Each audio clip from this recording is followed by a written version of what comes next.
Okay,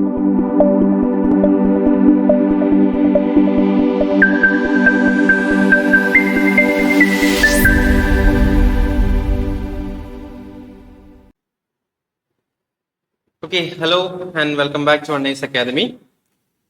So 9th September 2024 Hindu news papers analysis ആണ് നോക്കാൻ പോകുന്നത്. അപ്പം നമുക്ക് ഫ്രണ്ട് പേജിലേക്ക് വരുന്ന സമയത്ത് ഫസ്റ്റ് ആർട്ടിക്കിൾ നോക്കാം. Byron calls four targeted move on militant camps. ഇപ്പം കഴിഞ്ഞ ന്യൂസുകളിലൊക്കെ നിങ്ങൾ കണ്ടൊരു കാര്യമായിരിക്കാം, നോർത്ത് ഈസ്റ്റേൺ സ്റ്റേറ്റ്സിൽ നടക്കുന്ന ഇൻസർജന്റ് ആക്ടിവിറ്റീസ്, ഓക്കെ, അല്ലെങ്കിൽ ഒരു മിലിറ്റന്റ് ആക്ടിവിറ്റീസ്. അപ്പം ഈ ഒരു ആക്ടിവിറ്റീസിന്റെ അകത്ത് നമ്മുടെ മണിപ്പൂർ ചീഫ് മിനിസ്റ്റർ ആയിട്ടുള്ള എൻ ബൈരൻ സിംഗ് ഇവിടുത്തെ ഗവർണറായിട്ട് റീസെന്റ് ആയിട്ടുള്ള മീറ്റിംഗ് കണ്ടക്ട് ചെയ്തിട്ടുണ്ടായിരുന്നു. ആ മീറ്റിംഗിന്റെ ഭാഗമായിട്ട് ഈ ഒരു ഹിൽ ഏരിയാസ്, നമുക്കറിയാം north eastern States completely hill areas ആണ്. സോ അവിടെ ഉണ്ടാവുന്ന ഇത്തരം മിലിറ്റന്റ് ഗ്രൂപ്പ്സ് അവർക്കെതിരെ സ്ട്രിക്റ്റ് ആയിട്ടുള്ള ഒരു പോളിസികൾ കൊണ്ടുവരണം എന്നാണ് ഈ ഒരു ആർട്ടിക്കിൾസിൽ പറയുന്നത്. ഓക്കെ, അപ്പൊ നമുക്കറിയാം കുക്കി ആൻഡ് മെയ്തി കമ്മ്യൂണിറ്റിയുടെ നിലവിൽ നടക്കുന്ന അവിടെ ഒരു ഇഷ്യൂസ്.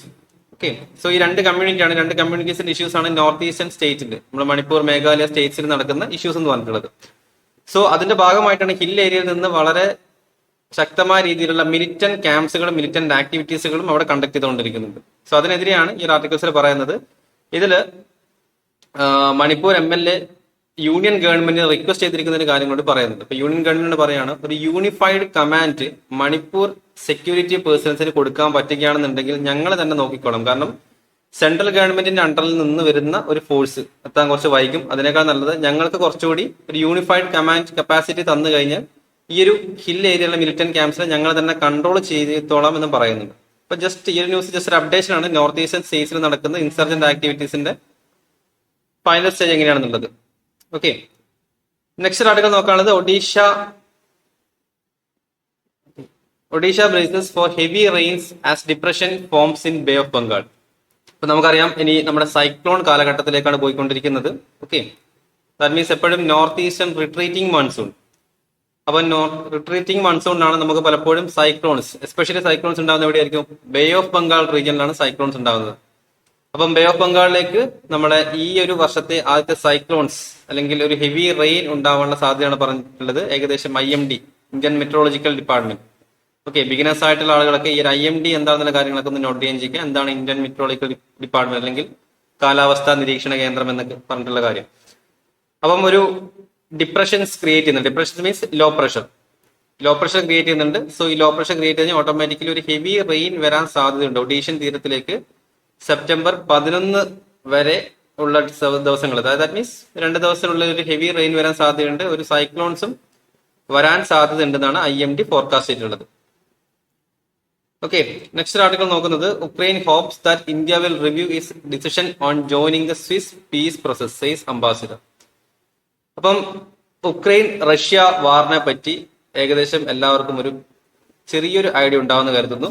സോ റഷ്യ ഉക്രൈൻ വാർ അതിന്റെ എൻഡിലേക്ക് എത്തിയിരിക്കുകയാണ്. അപ്പം അതിന്റെ നെക്സ്റ്റ് സ്റ്റേജ് എന്ന് വെച്ചാൽ പീസ് പ്രോസസ് ആണ്, അല്ലെങ്കിൽ പീസ് എഗ്രിമെന്റ് ആണ്. ഓക്കെ, സോ ആ ഒരു പീസ് എഗ്രിമെന്റ് സ്വിസിൽ വെച്ചാൽ നടക്കുന്നതിനാണ് നമ്മൾ സ്വിസ് പീസ് എഗ്രിമെന്റ് എന്ന് പറഞ്ഞിട്ടുള്ളത്. സോ ഈ ഒരു പീസ് പ്രോസസ്സിന്റെ അകത്ത് ഉക്രൈനിയൻ ഫോറിൻ അംബാസിഡർ ഇന്ത്യനെ വെൽക്കം ചെയ്തിരിക്കുകയാണ്. ഓക്കെ, ബിക്കോസ് അദ്ദേഹം പറഞ്ഞിരിക്കുന്നത് വെച്ച് കഴിഞ്ഞാൽ ഇന്ത്യ ഒരു മേജർ പ്ലെയർ ആണ്. കാരണം ഇന്ത്യക്ക് എപ്പോഴും ഉള്ളൊരു കപ്പാസിറ്റി എന്ന് വെച്ച് കഴിഞ്ഞാൽ ഒരിക്കലും ഒരു അഗ്രസീവ് പോളിസീസ് ഇന്ത്യ എടുക്കില്ല. ഇന്ത്യ എപ്പോഴും ഒരു സമാധാന പ്രിയരാണ്. അതുകൊണ്ട് ഇന്ത്യ ഈ ഒരു റഷ്യ ഉക്രൈൻ പീസ് പ്രോസസിന്റെ അകത്ത് ഇന്ത്യ ആവശ്യമായിട്ടുണ്ടെന്നാണ് പറഞ്ഞത്. റീസെന്റ് ആയിട്ട് പ്രൈം മിനിസ്റ്റർ നരേന്ദ്രമോദിയുടെ ഉക്രൈനിയൻ ആൻഡ് റഷ്യൻ വിസിറ്റ് ഒക്കെ നമ്മൾ കണ്ടിട്ടുണ്ടായിരുന്നു.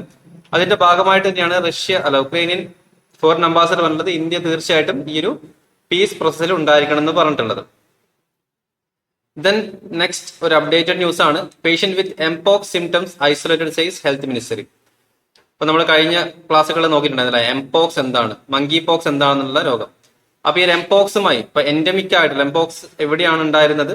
സോ അവിടെ നിന്ന് ഇന്ത്യയിലേക്ക് വന്നിട്ടുള്ള ഒരാള് അദ്ദേഹത്തിനെ ഐസൊലേറ്റ് ചെയ്തിട്ടുണ്ട്. കാരണം ഈ WHO ഇതിനെ വേൾഡ് ഹെൽത്ത് ഓർഗനൈസേഷൻ എംപോക്സിന് ഒരു പബ്ലിക് ഹെൽത്ത് എമർജൻസി ആയിട്ട് ഡിക്ലെയർ ചെയ്തിട്ടുണ്ടായിരുന്നു.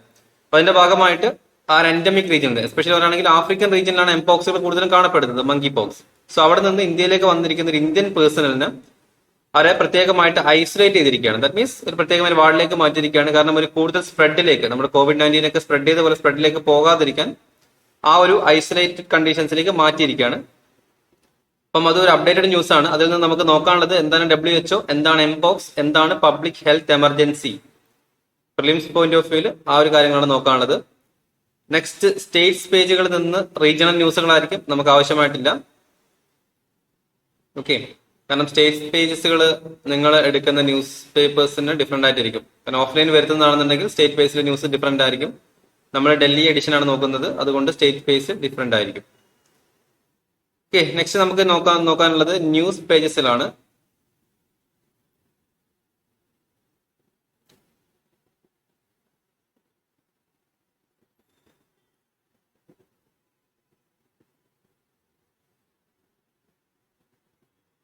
ഓക്കെ, ന്യൂസ് പേജസിൽ കുറെ ന്യൂസുകൾ പൊളിറ്റിക്കൽ ന്യൂസിലാണ് വരുന്നത്. ഓക്കെ, ഈ ഒരു ന്യൂസ് നോക്കുകയാണെന്നുണ്ടെങ്കിൽ centre to rank working women's hostel on safety. അപ്പം ഓൾറെഡി നമ്മൾ RG-Kar ഹോസ്പിറ്റൽസിലൊക്കെ നടന്നിരിക്കുന്ന ഇഷ്യൂസ് കണ്ടിട്ടുണ്ടായിരുന്നു അല്ലെ, വെസ്റ്റ് ബംഗാളിൽ നടന്നിരിക്കുന്ന ഇഷ്യൂസ്. സോ അതിന്റെ ഭാഗമായിട്ട് ഇനി വർക്കിംഗ് വുമൻസ് ഹോസ്റ്റൽസിന്റെ അകത്തുള്ള സേഫ്റ്റിയും കൂടി എൻഷുർ ചെയ്യണമെന്ന് സെൻട്രൽ ഗവൺമെന്റ് അവരുടെ മിഷൻ ശക്തി എന്ന് പറഞ്ഞിരിക്കുന്നത്. കാരണം മിഷൻ ശക്തി എന്ന് പറഞ്ഞിട്ടുള്ളത് ഈ ഒരു വുമൺ എംപവർമെന്റുമായി ബന്ധപ്പെട്ടിരിക്കുന്ന മിഷനാണ്. മിഷൻ ശക്തിയുടെ ഭാഗമായിട്ട് സഖി നിവാസ്, പ്രിലിംസിന് ഓർത്തിരുന്നുള്ള സഖി നിവാസ് എന്ന് വെച്ച് കഴിഞ്ഞാൽ ഗവൺമെന്റ് തന്നെ റൺ ചെയ്യുന്ന വർക്കിംഗ് വുമൻസ് ഹോസ്റ്റൽസ് ആണ്. സോ ഇപ്പം നിലവിൽ നമ്മുടെ ഇന്ത്യൻ കണ്ടീഷൻസ് നോക്കുകയാണെന്നുണ്ടെങ്കിൽ എല്ലാ ഡിസ്ട്രിക്ട്സിലും എല്ലാ സ്റ്റേറ്റ്സിലും കൂടുതലും വർക്കിംഗ് വുമൻസ് ഹോസ്റ്റൽസ് കണ്ടക്ട് ചെയ്തിരിക്കുന്നത്, റൺ ചെയ്തുകൊണ്ടിരിക്കുന്ന പ്രൈവറ്റ് പ്ലേസ് ആണ്. അപ്പൊ ഹൈജീനിക് ആയിരിക്കില്ല, ഒരു ക്ലീനസ് ഉണ്ടായിരിക്കില്ല, അങ്ങനെ ഒരുപാട് തരത്തിലുള്ള ഇഷ്യൂസുകൾ വർക്കിംഗ് വുമൻസ് ഈ ഒരു ഹോസ്റ്റൽസിൽ നേരിടുന്നുണ്ട്.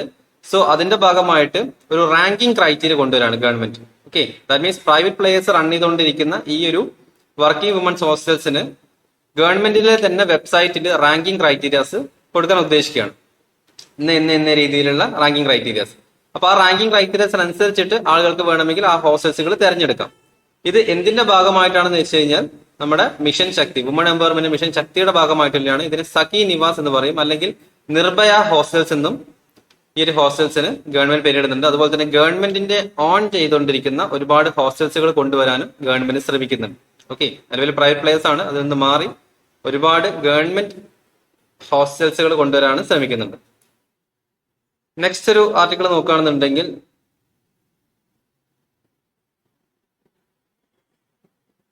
all states must adopt national education policy, says Jagdish ധൻഖാർ. രാജ്യസഭാ ചെയർമാനാണ് ജഗദീഷ് ധൻഖാർ. അദ്ദേഹം പറഞ്ഞിട്ടുള്ളത് എല്ലാ സ്റ്റേറ്റ്സുകളും നാഷണൽ എഡ്യൂക്കേഷൻ പോളിസി അല്ലെങ്കിൽ NEP ഇംപ്ലിമെന്റ് ചെയ്യണമെന്നാണ് പറയുന്നത്. അപ്പൊ ഇവിടെ നമുക്ക് നോക്കാനുള്ളത് എന്താണ് NEP, നാഷണൽ എഡ്യൂക്കേഷൻ പോളിസി എന്താണെന്നുള്ള കാര്യങ്ങൾ മാത്രമേ അറിയേണ്ടതുള്ളൂ. ഇതിൽ അദ്ദേഹം എംഫസൈസ് ചെയ്തിരിക്കുന്ന കാര്യം എന്ന് വെച്ച് കഴിഞ്ഞാൽ ഈ NEPന്റെ ഏറ്റവും വലിയ ഇമ്പോർട്ടന്റ് കാര്യം എന്ന് വെച്ച് കഴിഞ്ഞാൽ നമ്മുടെ റീജിയണൽ ലാംഗ്വേജസിന്റെ അകത്ത് നമുക്ക് പഠിക്കാം എന്നുള്ളതാണ്. അപ്പൊ അദ്ദേഹം പറഞ്ഞിരിക്കുന്നത് കൂടുതലും മദർ ടങ്ങിൽ കാര്യങ്ങൾ പറഞ്ഞു കൊടുത്തു കഴിഞ്ഞാൽ കുട്ടികൾ കൂടുതലും ഈ ഡ്രോപ്പ് ഔട്ട് ഒക്കെ കൂടുതലും കുറക്കാൻ സാധിക്കും. അതുകൊണ്ട് ഈ മദർ ടങ്ങിൽ പഠിപ്പിക്കുന്ന അല്ലെങ്കിൽ അത് എംഫസൈസ് ചെയ്യുന്ന നാഷണൽ എഡ്യൂക്കേഷൻ പോളിസി ഇംപ്ലിമെന്റ് ചെയ്യണമെന്നാണ് പറഞ്ഞിട്ടുള്ളത്. അപ്പൊ എന്താണ് നാഷണൽ എഡ്യൂക്കേഷൻ പോളിസി എന്നുള്ള കാര്യങ്ങൾ മാത്രമേ നമുക്ക് അറിയേണ്ടതായിട്ടുള്ളൂ. സോ NEP മാത്രം നോട്ട് ചെയ്ത് വെക്കുക. Okay, next purely prelims point of വ്യൂള്ള സയൻസ് ആൻഡ് ടെക് ബേസ്ഡ് വരുന്ന ഒരു ആർട്ടിക്കിൾ ആണ്. India's military diplomacy in top gear with back to back exercises. That means Indian military diplomacy. ഇപ്പൊ നമുക്ക് ഡിഫറെന്റ് കൈൻഡ്സ് ഓഫ് ഡിപ്ലോമസി ആണുള്ളത്. അതിൽ Indian military diplomacy എന്ന് വെച്ച് കഴിഞ്ഞാൽ നമ്മളും മറ്റേതെങ്കിലും സ്റ്റേറ്റ്സ് അല്ലെങ്കിൽ മറ്റേതെങ്കിലും കൺട്രീസുമായിട്ടുള്ള മിലിറ്ററി എക്സസൈസ് ആണ്. അപ്പം എല്ലാ വർഷവും UPSC ഇത്തരം ഒരു മിലിറ്ററി എക്സസൈസുമായി ബന്ധപ്പെട്ടിരിക്കുന്ന ഒരു ആർട്ടിക്കിൾ ചോദിക്കാറുണ്ട്. അത് പ്രിലിംസിനാണ് കൂടുതലും ചോദിക്കാറുള്ളത്. അപ്പൊ ഇവിടെ നമുക്ക് നോക്കാനുള്ളത് bilateral army exercise, that means Yudh Abhyas. ഒരു പേരാണ് Yudh Abhyas. Yudh Abhyas India US bilateral army exercise ആണ്. ഓക്കെ, ഇവിടെ നോക്കേണ്ടത് നേവൽ അല്ല, ഇവിടെ ആർമി എക്സസൈസ് ആണ്. ഇന്ത്യ US തമ്മിലുള്ള ബൈലാറ്ററൽ ആർമി എക്സസൈസിന്റെ പേരാണ് യുദ്ധ് അഭ്യാസ്. ഓക്കെ, അത് നമ്മൾ രാജസ്ഥാനിൽ വെച്ച് സ്റ്റാർട്ട് ചെയ്യാൻ പോവാണ്. അപ്പൊ എന്താണ് ഈ ഒരു മിലിറ്ററി എക്സസൈസ് എന്ന് വെച്ച് കഴിഞ്ഞാൽ രണ്ട് കൺട്രീസ് അല്ലെങ്കിൽ രണ്ട് കൺട്രീസിന്റെ ആർമി പേഴ്സണൽസോ അല്ലെങ്കിൽ എയർഫോഴ്സോ ഇപ്പൊ നേവൽ പേഴ്സണൽസോ ആരെങ്കിലുമൊക്കെ വന്നിട്ട് അവർ തമ്മിലുള്ള ഒരു ജോയിന്റ് കൊളാബറേറ്റീവ് ആയിട്ടുള്ള ഒരു മിലിറ്ററി എക്സസൈസിനെയാണ് നമ്മൾ ഈ ഒരു എന്താണ് മിലിറ്ററി ഡിപ്ലോമസി എന്നൊക്കെ പറയുന്നത്. സോ അതിന്റെ ഭാഗമായിട്ട് ഇതിൽ നമുക്ക് പ്രിലിംസ് പോയിന്റ് ഓഫ് വ്യൂ അറിയാനുള്ളത് തരംഗ് ശക്തി, മറ്റൊരു പേരാണ് തരംഗ് ശക്തി. തരംഗ് ശക്തി എന്ന് വെച്ച് കഴിഞ്ഞാൽ ഒരു കുറച്ചുകൂടി വലിയൊരു മിലിറ്ററി എക്സസൈസ് ആണ്. ഓക്കെ, ഒരുപാട് പേര്, ഏകദേശം 8ഓളം കൺട്രീസും 17ഓളം ഒബ്സർവേഴ്സ് കൺട്രീസും അടങ്ങിയിട്ടാണ് തരംഗ് ശക്തി എന്ന് പറഞ്ഞിരിക്കുന്ന ഈ ഒരു പ്രോഗ്രാം. അപ്പം ഈ പേരുകൾ മാത്രം നോട്ട് ചെയ്യുക. മിഷൻ യുദ്ധ അഭ്യാസ്, മിഷൻ തരംഗ് ശക്തി എന്താണെന്നുള്ള കാര്യങ്ങൾ. അതിൽ തന്നെ ഈ മിഷൻ യുദ്ധ അഭ്യാസിൽ ഇന്ത്യ US തമ്മിലുള്ള ഈ മിഷൻ യുദ്ധ അഭ്യാസിനകത്ത് പുതിയ ഐക്കോണിക് ആയിട്ടുള്ള A-10 Thunderbird close air support എയർക്രാഫ്റ്റുകൾ വിന്യസിക്കുന്നുണ്ട്. അപ്പൊ ഇതും കൂടി ഒന്ന് നോക്കുക. എന്താണ് A-10 Thunderbird close air support aircraft? A-10 Thunderbird aircraft എന്ന് എഴുതിയാലും മതി. ഓക്കെ. അതിൽ ഇമ്പോർട്ടന്റ് ആയിട്ട് മറ്റൊരു പോയിന്റ് പറയുന്നത് മലബാർ നേവൽ എക്സൈസ്. നമുക്ക് എല്ലാവർക്കും ക്വാഡ് ഗ്രൂപ്പിംഗ് അറിയായിരിക്കും അല്ലെ? ക്വാഡ് ഗ്രൂപ്പിംഗ് എന്താണെന്നുള്ളത്. സോ ഈ ക്വാഡ് ഗ്രൂപ്പിംഗിന്റെ ഭാഗമായിട്ടുള്ളതാണ് Malabar naval exercise. That means India, Australia, Japan and US എന്ന് പറഞ്ഞിരിക്കുന്ന 4 കൺട്രീസ് അടങ്ങിയിട്ടുള്ളതാണ് ക്വാഡ് കൺട്രീസ്. സോ അവിടെ നേവൽ എക്സസൈസ് ആണ് മലബാർ നേവൽ എക്സസൈസ് അറിയപ്പെടുന്നത്. അത് അതിന്റെ നെക്സ്റ്റ് സ്റ്റേജ് നടക്കാൻ പോവുകയാണ്. ഓക്കെ. പിന്നെ ഇന്ത്യ ശ്രീലങ്കയുമായിട്ടുള്ള ഒരു മിലിറ്ററി എക്സസൈസ് ആണ് എക്സൈസ് മിത്രശക്തി. ഇപ്പൊ നമ്മൾ ഈ ആർട്ടിക്കിൾ നിന്ന് Yudh Abhyas, Mitra Shakti, naval exercise, okay, Malabar naval exercise മൂന്ന് പേരോട് പഠിച്ചില്ലേ? ഇപ്പൊ UPSC ചോദിക്കുന്നത് അത്തരം നെയിംസ് ആയിരിക്കും. ഓക്കെ, ഏതൊക്കെ കൺട്രീസ് തമ്മിലാണ് ഈ ഒരു മിലിറ്ററി എക്സസൈസ്, അത് നേവിയുടേതാണോ എയർഫോഴ്സിൻ്റെതാണോ അല്ലെങ്കിൽ ആർമിയുടേതാണോ എന്നുള്ള കാര്യങ്ങൾ. ഓക്കെ, നെക്സ്റ്റ് പുതിയൊരു കണ്ടെത്തലാണ് my study claims to have found long covid rare perpetrator. അപ്പം ഇതില് COVID-19 ബന്ധപ്പെട്ടിരിക്കുന്നുണ്ട്. അപ്പൊ COVID-19 സാധാരണ നമ്മൾ അറിയപ്പെടുന്ന കാര്യം എന്താണ്? ഇൻഫ്ലമേഷൻ ആണ് അല്ലേ? അപ്പം വൈറസുകൾ വരുന്നു, വൈറസിന്റെ ഇൻഫ്ലമേഷണറി ആക്ടിവിറ്റീസ് ആണ് കൂടുതലും ഇഷ്യൂസുകൾ ഉണ്ടാക്കുന്നത് അല്ലെ? COVID-19 വൈറസിൽ എന്താ സംഭവിക്കുന്നത്? വൈറസ് നമ്മുടെ ശരീരത്തിനകത്തേക്ക് കടക്കുന്നു, അത് നമ്മുടെ ഇമ്മ്യൂൺ സിസ്റ്റത്തിനെ ട്രിഗർ ചെയ്യുന്നു, നമ്മുടെ ശരീരത്തിൽ ഇൻഫ്ലേഷൻ ക്രിയേറ്റ് ചെയ്യുന്നു. ആ ഇൻഫ്ലേഷൻ തന്നെ നമ്മുടെ ശരീരത്തിന്റെ പല സെൽസിനെ ഡാമേജ് ചെയ്യുന്നു. അപ്പൊ ഇവിടെ പുതിയൊരു ന്യൂസ് വന്നിട്ടുള്ളത്, that means COVID-19 virus actually ചെയ്യുന്ന കാര്യത്തിൽ നിന്ന് പുറമെ ഒരു കാര്യം വന്നിട്ടുള്ളത് നമുക്കറിയാൻ തോന്നുന്നു, സ്പൈക്ക് പ്രോട്ടീൻ ഉണ്ടായിരിക്കും. ആക്ച്വലി COVID-19 വൈറസ് വർക്ക് ചെയ്യുന്ന ജസ്റ്റ് ഒരു ബേസ് ആയിട്ട് പറഞ്ഞുതരാം. ഇപ്പൊ നമ്മുടെ ശരീരത്തിലേക്ക് എൻ്റർ ചെയ്ത് കഴിഞ്ഞാൽ നടക്കുന്ന കാര്യം എന്ന് വെച്ച് കഴിഞ്ഞാൽ ഈ വൈറസിനെ നമ്മുടെ ശരീരത്തിന് ഐഡന്റിഫൈ ചെയ്യാൻ സാധിക്കില്ല. അപ്പൊ നമ്മുടെ ഇമ്മ്യൂൺ റെസിസ്റ്റൻസ് എന്ത് ക്രിയേറ്റ് ചെയ്യും? ഒരുപാട് ആന്റിബോഡീസുകൾ ക്രിയേറ്റ് ചെയ്യും. കാരണം ഈ ആന്റിബോഡീസുകൾ ക്രിയേറ്റ് ചെയ്യും. അപ്പം ഹൈ ഇൻഫ്ലേഷണറി പീരീഡിൽ ആന്റിബോഡീസ് ക്രിയേറ്റ് ചെയ്യും. ബട്ട് ഈ ആന്റിബോഡീസിന് ഈ പറഞ്ഞിരിക്കുന്ന എന്തിനെ ഫോക്കസ് ചെയ്യാൻ അറിയില്ല, ആ ഒരു കോവിഡ് വൈറസിനെ ഫോക്കസ് ചെയ്യാൻ അറിയില്ല. ബിക്കോസ് ഇതാണ് എതിരാളി എന്ന് അറിയാൻ പറ്റില്ല. അപ്പൊ ഓട്ടോമാറ്റിക്കലി ഈ ക്രിയേറ്റ് ചെയ്തിരിക്കുന്ന ഈ ആന്റിബോഡീസ് എന്ത് ചെയ്യും? നമ്മുടെ തന്നെ ശരീരത്തിന്റെ തന്നെ ഏറ്റവും സോഫ്റ്റ് ആയിട്ടുള്ള ഹെൽത്തി ആയിട്ടുള്ള ടിഷ്യൂസിനെ തന്നെ ബാധിക്കും. എന്തുകൊണ്ടാണ് നമുക്ക് കൊറോണ ഒക്കെ വന്നു കഴിഞ്ഞാൽ ലങ്സിന് ഫസ്റ്റ് ഓഫ് ഓൾ ഇഷ്യൂസുകൾ ഉണ്ടാവുന്നത്? ഓക്കെ, കാരണം അവിടെയാണ് ഏറ്റവും സോഫ്റ്റ് ആയിട്ടുള്ള ടിഷ്യൂസ് ഉള്ളത്. സോ നമ്മുടെ തന്നെ ആന്റിബോഡീസ് ട്രിഗർ ചെയ്യുന്നു, ബട്ട് COVID-19 വൈറസിനെ കണ്ടെത്താൻ പറ്റുന്നില്ല. ആ സമയത്ത് ആ ആന്റിബോഡീസ് നമ്മുടെ ശരീരത്തിലെ ആക്റ്റീവ് സെൽസിനെ ബാധിക്കുന്നു. ഇതാണ് ആക്ച്വലി COVID-19 വന്നു കഴിഞ്ഞാൽ ആളുകൾ മരണപ്പെടാനുള്ള കാരണം. ഇതിൽ നമ്മൾ ചെയ്തിരിക്കുന്ന കാര്യം എന്ന് വെച്ച് കഴിഞ്ഞാൽ, ഒന്നാമത്തെ കാര്യം, ഫസ്റ്റ് നമ്മൾ COVID-19 വന്ന സമയത്ത് കൊടുത്തിരിക്കുന്ന ഒരു എന്താണ് മെഡിസിൻ എന്ന് വെച്ച് കഴിഞ്ഞാൽ ഈ മന്ദരോഗത്തിനൊക്കെ കൊടുക്കുന്ന മെഡിസിൻ ആയിരുന്നു. അപ്പൊ അതെന്ന് വെച്ച് കഴിഞ്ഞാൽ നമ്മൾ ഈ ആന്റിബോഡീസ് എക്സസീവ് ആയിട്ട് ആന്റിബോഡീസ് ക്രിയേറ്റ് ചെയ്യുന്ന സപ്രസ് ചെയ്യും. കാരണം ഈ ഫോറിൻ പാത്തജൻ അറിയില്ല. അപ്പം അതായിരുന്നു നമ്മൾ ആദ്യം കൊടുത്തിട്ടുണ്ടായിരുന്നത്. പിന്നീട് നമ്മൾ വാക്സിൻ എന്ന് പറഞ്ഞിരിക്കുന്ന ഒരു കാര്യം ഇറക്കിയിട്ടുണ്ടായിരുന്നു. അപ്പൊ വാക്സിനകത്ത് കൊടുത്തിട്ടുള്ളത് ഇൻആക്റ്റീവ് ആയിട്ടുള്ള കോവിഡ് വൈറസിനെയാണ് നമ്മൾ ശരീരത്തിലേക്ക് ഇഞ്ചെക്ട് ചെയ്തിട്ടുണ്ടായിരുന്നത്. അപ്പൊ ഈ ഇൻആക്റ്റീവ് ആയിട്ടുള്ള കോവിഡ് വൈറസിനെ ഇഞ്ചെക്ട് ചെയ്തിട്ട് നമ്മുടെ ഇമ്മ്യൂണോ സിസ്റ്റത്തിനെ പഠിപ്പിക്കുകയാണ്. ഓക്കെ, ഇമ്മ്യൂണോ RNA ഉണ്ട്, ഈ RNA പഠിപ്പിക്കുകയാണ്. ഇതൊരു ഫോറിൻ വൈറസ് ആണ് വന്നിട്ടുള്ളത്, ഇതാണ് ഇതിന്റെ സ്ട്രക്ചർ, നിങ്ങൾ എന്ത് ചെയ്യണം, ഇതിനെ നിങ്ങൾ അറ്റാക്ക് ചെയ്യണമെന്ന് നമ്മുടെ ഇമ്മ്യൂണൽ സ്ട്രെങ്ത്തിനെ പഠിപ്പിക്കുകയാണ് ചെയ്യുന്നത്. അപ്പോൾ ഓട്ടോമാറ്റിക്കലി ആന്റിബോഡീസ് ക്രിയേറ്റ് ചെയ്തിട്ട് എക്സാക്റ്റ് ആയിട്ട് ടാർഗറ്റ് ചെയ്യും. ഓക്കെ, നമ്മുടെ ശരീരത്തിനെ പഠിപ്പിക്കുകയാണ്. ഇനി ഇങ്ങനെയുള്ള ഏതൊരു ഫോറിൻ പാത്തജൻ വന്നു കഴിഞ്ഞാൽ പോലും ഇത് ഈ രീതിയിലുള്ള ഇമ്മ്യൂണൽ എഫിഷ്യൻസി നമ്മുടെ ശരീരത്തിൽ ഉണ്ടാവുകയും ചെയ്യും, അതിനെ അറ്റാക്കും ചെയ്യും. ഇതാണ് വാക്സിൻസ് ആക്ച്വലി വർക്ക് ചെയ്യുന്ന ഒരു പ്രൊസീജിയർ എന്ന് പറഞ്ഞിട്ടുള്ളത്. അപ്പൊ ഇവിടെ ഈ ഒരു ആർട്ടിക്കിൾസ് നോക്കാനുള്ള കാര്യം എന്ന് വെച്ച് കഴിഞ്ഞാൽ, സാധാരണ ഈ ഒരു സ്പൈക്ക് പ്രോട്ടീൻ ഉള്ളത് കൊണ്ട് ഇമ്മ്യൂണൽ ഡെഫിഷ്യൻസിക്ക് അല്ലെങ്കിൽ ഇമ്മ്യൂണിറ്റിക്ക് മനസ്സിലാവുന്നില്ല ഏതാണ് നമ്മുടെ ഫോറിൻ പാത്ത് എന്ന് മനസ്സിലാവാറുണ്ടെന്നില്ല. ബട്ട് ഇവിടെ നമ്മുടെ എലികളിൽ നടത്തിയിരിക്കുന്ന പുതിയ സ്റ്റഡി പ്രകാരം ഒരു ഫിബ്രിനോ എന്ന് പറഞ്ഞിട്ടുള്ള ഒരു പാത്തജൻ, ഓക്കെ, നമ്മുടെ ശരീരത്തിന്റെ അകത്ത് തന്നെ ഉണ്ടാവുന്നതാണ് ഒരു പ്രോട്ടീനാണ് ഫിബ്രിനോ പ്രോട്ടീൻ എന്ന് പറഞ്ഞിട്ടുള്ളത്. ഈ ഫിബ്രിനോ പ്രോട്ടീനും അതുപോലെ തന്നെ ഈ ഒരു COVID-19 വൈറസും തമ്മിലുള്ള ഒരു ആക്ടിവിറ്റി അല്ലെങ്കിൽ വർക്കിംഗ് ആക്ടിവിറ്റിയാണ് ആക്ച്വലി എന്ത് സംഭവിക്കുന്നത്, ഈ ഒരു ഇൻഫ്ലമേഷൻ അല്ലെങ്കിൽ ഹൈ ഇൻഫ്ലമേഷനും അല്ലെങ്കിൽ നല്ല രീതിയിൽ ഇമ്മ്യൂൺ കപ്പാസിറ്റി ഒക്കെ ഉള്ള ആളുകൾക്കാണെന്നുണ്ടെങ്കിൽ COVID-19 വൈറസ് ഒക്കെ വരാൻ സാധ്യത ഉണ്ടാവുന്നത് ഇത്തരത്തിലുള്ള ഫെബ്രിനോജിന്റെ ഒരു ആക്ടിവിറ്റി ആണെന്നാണ് പറയുന്നത്. ഓക്കെ, ജസ്റ്റ് ഒരു സയൻസ് ആൻഡ് ടെക് ബേസ്ഡ് ആയിട്ടുള്ള ആർട്ടിക്കിൾ ആണ്. 1-2 പോയിന്റുകൾ. ഫിബ്രിനോജൻ എന്ന് പറഞ്ഞിരിക്കുന്ന പുതിയൊരു പേര് മാത്രമേ വന്നിട്ടുള്ളൂ. അത് എങ്ങനെയാണ് വർക്ക് ചെയ്യുന്ന കാര്യങ്ങൾ മാത്രം നോക്കുക. ഇത് ജസ്റ്റ് COVID-19 വൈറസിന്റെ വർക്കിംഗ് ഒന്ന് പറഞ്ഞത് മാത്രമേ ഉള്ളൂ. ഓക്കെ, അത് മാത്രം ഈ ആർട്ടിക്കിൾസ് നോക്കിയാൽ മതി. ജസ്റ്റ് നിങ്ങൾ പിന്നെ ഇത് കഴിഞ്ഞ ശേഷം ന്യൂസ് വായിക്കുന്ന സമയത്ത് കുറച്ചുകൂടി ഐഡിയ കിട്ടും. ഇത് മാത്രം കണ്ടാൽ പോരാ, എല്ലാ ന്യൂസ് പേപ്പർ വായിക്കാൻ ശ്രമിക്കണം. ഓക്കെ, നെക്സ്റ്റ് ആർട്ടിക്കിൾ നോക്കുകയാണത് planetary protection keeping out toxic aliens. അപ്പം ഇതില് നമുക്ക് നോക്കാനുള്ളത്, നമുക്ക് ഒരു ഔട്ടർ സ്പേസ് ട്രീറ്റ് ഉണ്ട്. 1967 സൈൻ ചെയ്തിരിക്കുന്ന ട്രീറ്റ് ആണ് ഔട്ടർ സ്പേസ് ട്രീറ്റ്. കാരണം നമുക്ക് ലാൻഡിൽ നമുക്ക് ഡിവിഷൻസും കാര്യങ്ങളും കൺട്രീസിന്റെ ബൗണ്ടറീസും കാര്യങ്ങളൊക്കെ ഉണ്ടെങ്കിലും ഇനി സ്പേസിലേക്ക് പോകുന്ന സമയത്ത് അവിടെ എങ്ങനെയാണ് ബൗണ്ടറി നിശ്ചയിച്ചിട്ടുള്ളത്? അവിടെ എല്ലാവർക്കും ഒരേപോലെ, എല്ലാ രാജ്യക്കാർക്കും ഒരേപോലെ ഉപയോഗിക്കാം. സോ അതിന് വേണ്ടിയിട്ടാണ് outer space treaty 1967 outer space treat കൊണ്ടുവന്നിട്ടുള്ളത്. അപ്പൊ ഈ ട്രീറ്റ് പ്രകാരമാണ് ഔട്ടർ സ്പേസിൽ നമ്മുടെ ആക്ടിവിറ്റീസും അല്ലെങ്കിൽ എക്സ്പ്ലോറേഷൻ ആക്ടിവിറ്റീസ് ഒക്കെ നമ്മൾ ചെയ്യുന്നത്. സ്പേസിലൊക്കെ പോയിട്ട് നമ്മൾ മിഷൻസും കാര്യങ്ങളൊക്കെ കണ്ടക്ട് ചെയ്യുന്നതും നമ്മുടെ സാറ്റലൈറ്റുകൾ ലോഞ്ച് ചെയ്യുന്നതൊക്കെ ഈ ട്രീറ്റിന്റെ ഭാഗമായിട്ടാണ്. അപ്പം ഇതിൽ പറഞ്ഞ കാര്യം, സ്പേസിലെ ബയോസ്ഫിയറിനെയും അതുപോലെ തന്നെ സ്പേസിൽ ഉണ്ടായിരിക്കുന്ന അറ്റ്മോസ്ഫിയറും കൺട്രോൾ ചെയ്യേണ്ടതും അതുപോലെ തന്നെ അതിന് വേറെ പൊല്യൂഷൻസ് ഉണ്ടാക്കാതിരിക്കേണ്ടതും ഈ ഒരു ഔട്ടർ സ്പേസ് ട്രീറ്റിൽ പറഞ്ഞിട്ടുണ്ട്. ദാറ്റ് മീൻസ് നമുക്കൊരു സാറ്റലൈറ്റ് ഉപയോഗശൂന്യമായി കഴിഞ്ഞാൽ ഓട്ടോമാറ്റിക്കലി അവിടെ നിന്ന് എക്സ്പ്ലോഡ് ചെയ്യാം. അങ്ങനെയുള്ള ആക്ടിവിറ്റീസ് ഉണ്ട്. അങ്ങനെ എക്സ്പ്ലോർ ചെയ്താൽ എന്ത് സംഭവിക്കും? അത് സ്പേസിലുള്ള മറ്റ് എൻവയോൺമെന്റിനെ നല്ല രീതിയിൽ ബാധിക്കുന്നതാണ്. അപ്പം ഇവിടെ പറഞ്ഞിട്ടുള്ള കാര്യം എന്ന് വെച്ച് കഴിഞ്ഞാൽ, ഈ ഒരു ടോക്സിക് ഏലിയൻസ് ഇപ്പൊ പ്ലാന്റിനെ പ്രൊട്ടക്ട് ചെയ്യണം. ഓക്കെ, അപ്പൊ ഇത്തരത്തില് നമ്മുടെ തന്നെ ഈ വേസ്റ്റ് കാര്യങ്ങൾ, അതായത് ഈ ഒരു സാറ്റലൈറ്റിന്റെ വേസ്റ്റുകൾ അന്തരീക്ഷത്തിൽ സ്പേസിലേക്ക് അധികം പോകാതിരിക്കുന്ന വേണ്ടിയിട്ടുള്ള ഒരു ട്രീറ്റ് ആണ്. അപ്പൊ ഈ ട്രീറ്റിന്റെ ഭാഗമായിട്ട് എന്ത് ചെയ്യണം?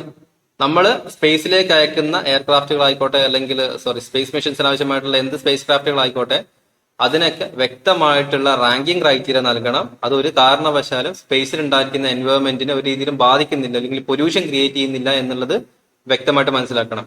സോ ഇത് വരാൻ കാരണം എന്ന് വെച്ച് കഴിഞ്ഞാൽ, ചൈന റീസെന്റ് ആയിട്ട് ഒരു മാർസ് മിഷൻസ് കണ്ടക്ട് ചെയ്തിട്ടുണ്ടായിരുന്നു. ഓക്കെ, ദാറ്റ് മീൻസ് മാർസിൽ പോയിട്ട് അവിടുത്തെ സാമ്പിൾസ് റിട്ടേൺ ചെയ്ത് ചൈനയുടെ ഒരു മിഷൻ തിരിച്ചു വന്നിട്ടുണ്ടായിരുന്നു. ആ മിഷന്റെ പേരാണ് തൈനാവൻ 13 എന്ന് പറഞ്ഞിട്ടുള്ളത്. തൈനാവൻ 3. അപ്പൊ ഈ തൈനാവൻ 3 തിരിച്ചു വരുന്ന സമയത്താണ് ഈ ഒരു ന്യൂസ് വന്നിട്ടുള്ളത്. കാരണം അവർ വരുന്ന സമയത്ത് ഒരുപാട് പൊല്യൂഷൻസ് ഉണ്ടാക്കാൻ സാധ്യതയുണ്ട്. അപ്പൊ അത് ഉണ്ടാക്കാൻ പാടില്ല, നിങ്ങൾ തിരിച്ച് ഔട്ടർ സ്പേസിൽ വലിയ ഇഷ്യൂസുകളൊന്നും ഉണ്ടാക്കാൻ പാടില്ല എന്ന ലെവലിലാണ് വന്നിട്ടുള്ളത്. അപ്പൊ ഇനി എങ്ങനെയാണ് ഔട്ടർ സ്പേസിലേക്ക് പൊല്യൂഷൻസ് ഇല്ലാതിരിക്കുന്ന ഇത്തരം സ്പേസ് ക്രാഫ്റ്റുകൾ ക്രിയേറ്റ് എന്ന് വെച്ച് കഴിഞ്ഞാൽ, സാധാരണ ഒരു നോർമൽ കണ്ടീഷൻ ഈ ഒരു ആർട്ടിക്കിളിൽ പറയുന്നുണ്ട്. ഏകദേശം ഒരു ഡ്രൈ റൂമിൽ 120 ഡിഗ്രി സെൽഷ്യസിൽ എന്താണ് ഹീറ്റ് ചെയ്യുക. ആ ഹീറ്റ് ചെയ്യിച്ചിട്ട് ഉണ്ടാക്കുന്ന അങ്ങനെ എയർക്രാഫ്റ്റിനെ സ്ട്രെങ്തൻ ചെയ്യുകയാണെന്നുണ്ടെങ്കിൽ, സ്പേസ് ക്രാഫ്റ്റിനെ സ്ട്രെങ്തൻ ചെയ്യുകയാണെന്നുണ്ടെങ്കിൽ ഇത്തരം പൊല്യൂഷൻസ് അല്ലെങ്കിൽ നമ്മുടെ ഔട്ടർ സ്പേസിലുള്ള ബയോസ്ഫിയറിനെ പ്രൊട്ടക്ട് ചെയ്യുമെന്നാണ് പറഞ്ഞിട്ടുള്ളത്. ഓക്കെ, ജസ്റ്റ് ഒരു പ്രൊസീജർ പറഞ്ഞിട്ടുള്ളത്. കാരണം അത്രത്തോളം സ്ട്രെങ്തൻ ആയിരിക്കണം. ഒരു രീതിയിലും ഒരു പാർട്സ് പോലും ഇതിൽ നിന്ന് വിട്ടുപോകാൻ പാടില്ല. നെക്സ്റ്റ് നമ്മൾ എഡിറ്റോറിയൽ പേജിലേക്കാണ്. First article, policy paralysis a weakened public health sector. അപ്പം ഈ ഒരു ആർട്ടിക്കിൾസ് ഒക്കെ നിങ്ങൾ ഡീറ്റെയിൽ ആയിട്ട് വായിക്കണം കേട്ടോ. അതുകൊണ്ട് ഞാൻ ഒരു ചെറിയൊരു ബ്രീഫ് മാത്രമേ പറഞ്ഞു തരുന്നുള്ളൂ. കാരണം എഡിറ്റോറിയൽസ് ഡീറ്റെയിൽ ആയിട്ട് പറഞ്ഞു കഴിഞ്ഞാൽ നിങ്ങൾ പിന്നെ അത് വായിക്കാൻ നിൽക്കില്ല. എഡിറ്റോറിയൽസ് ആണ് നമുക്ക് ഏറ്റവും ഇമ്പോർട്ടന്റ് ആയിട്ടുള്ള പോയിന്റ്. അപ്പം ഇതിൽ policy paralysis and weakened public health സെക്ടേഴ്സിന് അത് പറഞ്ഞ കാര്യം എന്ന് വെച്ച് കഴിഞ്ഞാൽ, നമ്മുടെ പബ്ലിക് ഹെൽത്ത് സെക്ടേഴ്സിൽ ഉണ്ടാവുന്ന ഗവൺമെന്റിന്റെ എക്സ്പെൻഡിച്ചേഴ്സ് ആണ്. അവർ റീസെന്റ് ആയിട്ട് യൂണിയൻ മിനിസ്റ്റർ അല്ലെങ്കിൽ നമ്മുടെ ബഡ്ജറ്റ് അലോക്കേഷൻ കഴിഞ്ഞ വർഷം ഏകദേശം ഒരു 4000 crores ആയിരുന്നു. ഈ വർഷം ഒരു 6000 crores അലോക്കേഷൻസ് ആണ് നമ്മുടെ പബ്ലിക് ഹെൽത്ത് സെക്ടേഴ്സിൽ വെച്ചിട്ടുണ്ടായിരുന്നത്. അപ്പൊ ഇവിടെ ആർട്ടിക്കിൾ പറയുന്നത് പബ്ലിക് ഹെൽത്ത് സെക്ടർ എന്ന് ആക്ച്വലി മീൻ ചെയ്യുന്നിരിക്കുന്നതായിരുന്നു വെച്ച് കഴിഞ്ഞാൽ, ഫസ്റ്റ് ഓഫ് ഓൾ ഒരു ക്യൂർ ആൻഡ് കെയർ പ്രൊട്ടക്ഷൻസ് നൽകണം എന്ന് പറയുന്നത്. ഓക്കെ, സോ ഇവിടെ ആക്ച്വലി ഈ ഒരു അലോക്കേഷൻസ് കൂടുതൽ നടന്നിട്ടുള്ള എന്തിനാണ്? ഈ ആയുഷ്മാൻ ഭാരത് തുടങ്ങിയിരിക്കുന്ന സ്കീമുകൾക്ക് വേണ്ടിയിട്ടാണ് കൂടുതലും ബഡ്ജറ്റ് നൽകുന്നത്. ദാറ്റ് മീൻസ് ഇൻഷുറൻസ് സ്കീമുകൾക്ക് വേണ്ടിയിട്ടാണ്.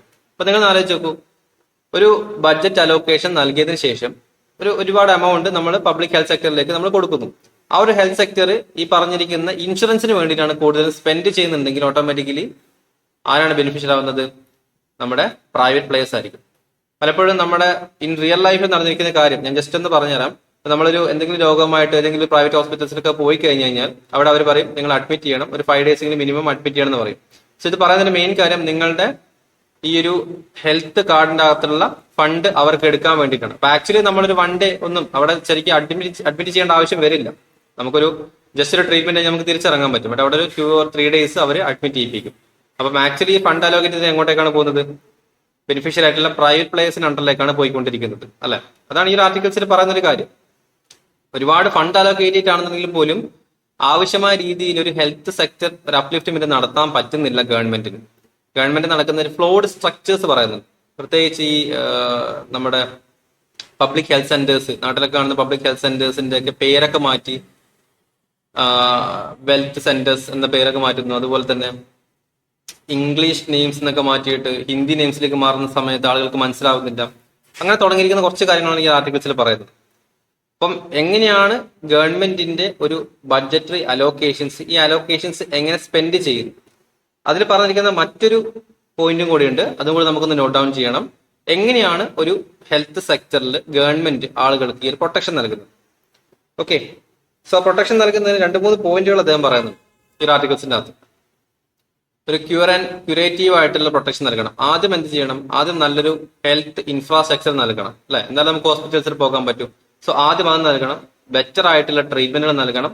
ആഫ്റ്റർ ട്രീറ്റ്മെന്റ് എങ്ങനെയായിരിക്കണം എന്നുള്ള കാര്യങ്ങൾ കൂടി പറഞ്ഞു കൊടുക്കണം. സോ ഈ 3 കാര്യങ്ങളാണ് നമ്മൾ ഫോക്കസ് ചെയ്യേണ്ടത്. ബട്ട് ആ 3 കാര്യങ്ങളിൽ ഗവൺമെന്റിന്റെ ഭാഗത്തു നിന്നുള്ള സ്ട്രക്ചർ വളരെ ഫ്ലോഡ് ആയിട്ടാണ് പോയിക്കൊണ്ടിരിക്കുന്നതാണ് പറഞ്ഞിട്ടുള്ളത്. ഈ ഒരു ആർട്ടിക്കിൾ ഒന്ന് വായിച്ചു നോക്കുക. ആ ഒരു മൈൻഡ്, ആ ഒരു പോയിന്റ് നിങ്ങളുടെ മൈൻഡിൽ വെച്ചുകൊണ്ട് ഈ ഒരു ആർട്ടിക്കിൾ ഒന്ന് വായിച്ചു നോക്കട്ടോ. നെക്സ്റ്റ് നമുക്ക് IR റിലേറ്റഡ് ആയിട്ടുള്ള പോയിന്റ് ആണ് പീരിയോഡിക് റിസർച്ച്. ഇത് ഇന്ത്യ ആസിയാനുമായിട്ട് ബന്ധപ്പെട്ട ഒരു ആർട്ടിക്കിളാണ്. India and ASEAN grouping. Okay, ഈ ആസിയാൻ ഗ്രൂപ്പിംഗ് എന്ന് വെച്ചാൽ നമുക്ക് ഒരുപാട് റീജിയണൽ ഗ്രൂപ്പിംഗ്സ് ഉണ്ട്. ബിഗിനേഴ്സ് ആയിട്ട് വരുന്ന ആളുകൾക്കാണ് ഒരുപാട് റീജിയണൽ ആൻഡ് ഇന്റർനാഷണൽ ഗ്രൂപ്പിംഗ്സുകൾ വരുന്നുണ്ട്. ഇപ്പൊ രാജ്യങ്ങളൊക്കെ ചേർന്നിട്ടുള്ള ഗ്രൂപ്പിംഗ് ആണ്. ഇവിടെ association of south east Asian Nations ആണ് ആസിയാൻ എന്ന് പറയുന്നത്. Association of south east Asian nation. അപ്പൊ സൗത്ത് ഈസ്റ്റ് ഏഷ്യൻ നേഷൻ എന്ന് വെച്ച് കഴിഞ്ഞാൽ നമ്മുടെ സിംഗപ്പൂര്, ബ്രൂണൈ, മലേഷ്യ, തായ്ലൻഡ് തുടങ്ങിയിരിക്കുന്ന രാജ്യങ്ങളൊക്കെ ചേർന്നിട്ടുള്ളതാണ് ആസിയാൻ ഗ്രൂപ്പിംഗ്.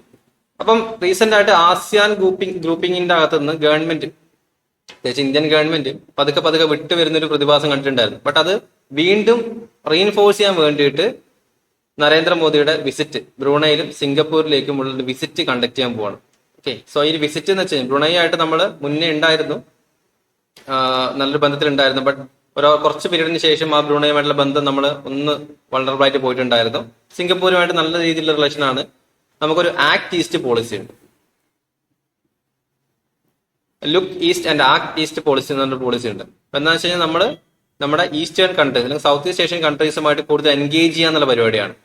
ഇപ്പൊ ബിഗിനേഴ്സിന് പെട്ടെന്ന് മനസ്സിലാകുന്നില്ല, ഇത് IR-മായി ബന്ധപ്പെട്ട കാര്യങ്ങളാണ്. അവരുടെ പീരീഡ് ഓഫ് ടൈം നിങ്ങൾക്ക് പതുക്കെ മനസ്സിലാവും എന്താണ് ഇന്റർനാഷണൽ റിലേഷൻസിൽ വരുന്നത്. അപ്പൊ ഒരു ആക്ട് ഈസ്റ്റ് പോളിസിയുടെ ഭാഗമായിട്ടാണ് ആസിയൻ ഗ്രൂപ്പിംഗിലേക്ക് പോകുന്നത്.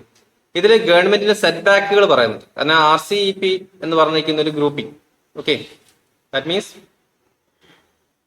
ആസിയാൻ ലഡ് ചെയ്തിരിക്കുന്ന RCEP എന്ന് പറഞ്ഞിട്ടുള്ളത് ഒരു ട്രേഡ് റിലേഷൻസ് ആണ്. മെജോറിറ്റി ഫ്രീ ട്രേഡ് എഗ്രിമെന്റ്സ് ഒക്കെ സൈൻ ചെയ്യുന്ന, അല്ലെങ്കിൽ south east Asian countries FTA sign ചെയ്യുന്ന ഒരു ഗ്രൂപ്പിംഗ് ആണ് RCEP എന്ന് പറഞ്ഞിട്ടുള്ളത്. അപ്പൊ ഈ RCEPന്റെ അകത്ത് നിന്ന് ഇന്ത്യ വിട്ടുമാറിയത് ഇന്ത്യക്ക് വളരെ വലിയ സെറ്റ് ബാക്ക് ആണ്. ബിക്കോസ് ഈ രാജ്യങ്ങളുമായിട്ടുള്ള ഒരു ട്രേഡ് റിലേഷൻസ് ഇന്ത്യക്ക് കണ്ടക്ട് ചെയ്യാൻ സാധിക്കുന്നില്ല. ഓക്കെ, അപ്പം ഈ ഒരു ആർട്ടിക്കിൾ ക്രക്സ് ആയിട്ട് പറഞ്ഞിട്ടുള്ളത് ഇന്ത്യ വീണ്ടും ആ ഒരു ആസിയാൻ ബന്ധം വീണ്ടും തിരിച്ചെടുക്കാനുള്ള തയ്യാറെടുപ്പിലാണ് എന്നാണ് ഈ ഒരു ആർട്ടിക്കിൾ പറയുന്നത്. അതിൽ നമുക്ക് RCEP, ആസിയാൻ ഗ്രൂപ്പിംഗ് എന്നുള്ള തുടങ്ങിയിരിക്കുന്ന കാര്യങ്ങൾ മാത്രം ജസ്റ്റ് ഒന്ന് ഫോക്കസ് ചെയ്താൽ മതി. With or without Chinese companies is a question especially related to science and ടെക്കുമായി ബന്ധപ്പെട്ടിരിക്കുന്ന ആർട്ടിക്കിളാണ്. ഇതില് polity and science and tech ഉണ്ട്. ഇതിൽ എന്താണെന്ന് വെച്ച് കഴിഞ്ഞാൽ നമ്മളെ മേക്ക് ഇൻ ഇന്ത്യ പ്രൊജക്ട്, അതുപോലെ തന്നെ PLI scheme, production linked incentive അല്ലെങ്കിൽ മേക്ക് ഇൻ ഇന്ത്യ സ്കീം, ഇതൊക്കെ എന്തിനാണ് കൊണ്ടുവരുന്നത് വെച്ച് കഴിഞ്ഞാൽ കൂടുതൽ ഇൻഡിജിനസ് ആയിട്ടുള്ള പ്രൊഡക്റ്റുകൾ മാനുഫാക്ചർ ചെയ്യാൻ വേണ്ടിയിട്ടാണ്.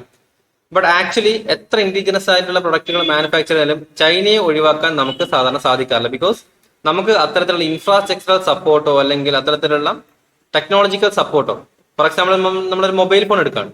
മൊബൈൽ ഫോൺ ഇന്ത്യയിൽ നിന്ന് തന്നെ മാനുഫാക്ചർ ചെയ്യാൻ വെച്ചാൽ ഭയങ്കര ഡിഫിക്കൽട്ടാണ്. ബിക്കോസ് അതിന്റെ ടെക്നോളജി അറിഞ്ഞിരിക്കണം, അതിന്റെ കമ്പോണൻസ് ആവശ്യമായിട്ടുണ്ട്.